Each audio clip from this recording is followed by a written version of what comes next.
الله أكبر الله أكبر الله أكبر لا إله إلا الله. Wisdom is having the right response and the right planning for the effective situation.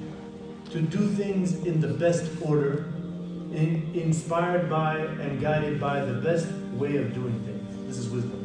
So this is the book of wisdom. Then he says, its purpose is both guidance to lead somebody to the straight path, and it is compassion, so that your soul can be forgiven for the shortcomings that you will make as a human trying to live on that straight path. But it's not for everyone. لِلْمُحْسِنِينَ. For those who have a point in their life, a focus of doing what is right, of knowing the right thing and doing the right thing and standing up for the right thing for others, and being against evil and corruption and sin and so forth. He said, what is their description? They established a daily regimen of connectivity to God through prayers.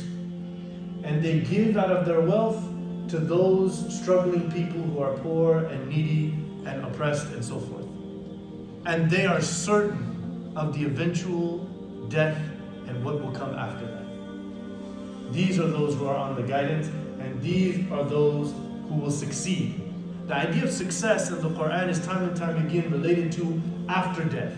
But the capitalist society that we live in is defining success through how much money you have in this world and how much fun you can have with it. And yet there are people in great levels of depression and angst that have lots of money. And they're doing all kinds of things to try to make themselves happy. But because their soul is not happy, then they are in a very tough situation. So then at the end of the surah, after that part, he goes in and talks about the nature of the creation of the earth. He talks about a relationship between a father and a son. He talks about not following blindly forefathers. He talks about choosing between right and wrong based upon an informed spiritual journey, not by inheriting cultural, religious practices and beliefs. He talks about this. And then at the end he says, "Oh humanity." He's not talking to Arabs or Muslims. He says, "Oh humanity, be mindful and cautious of that day when your Lord, who has blessed you with your life and everything you hold sacred in your life, you will meet him on that day. Be very cautious about that day, because that day will come after you die, and nobody knows when they die. If you go to the graveyard, you will find many lifespans of the headstones that are smaller than yours. No matter, I'm looking at everybody right here, everybody in this room will find more than one person buried in the ground 6 feet deep, and their lifespan was smaller than the one that is alive right now. You do not know when your time will come. So he says, be mindful of that, be ready for it. And he says, do not be fooled by the trickery of the materialistic worldly life. That is the devil's plot. The devil's coming at people through their selfish, personal, material, worldly desires to try to move them away from the hereafter and the preparation for spiritual value and worth, ultimate success. Because if someone was the richest baller with all of the bling and everything in this world, and they died and went to hell, they have not earned anything, and they will know that. They will feel greatly regretful.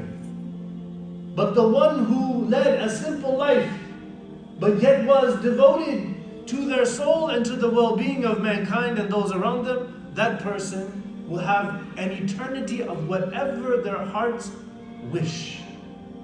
So then he says, do not be fooled by this life. He says, God has the time written for every one of us. It's in a tablet inscribed in heaven of all knowledge. We're going to die at this moment, at this date.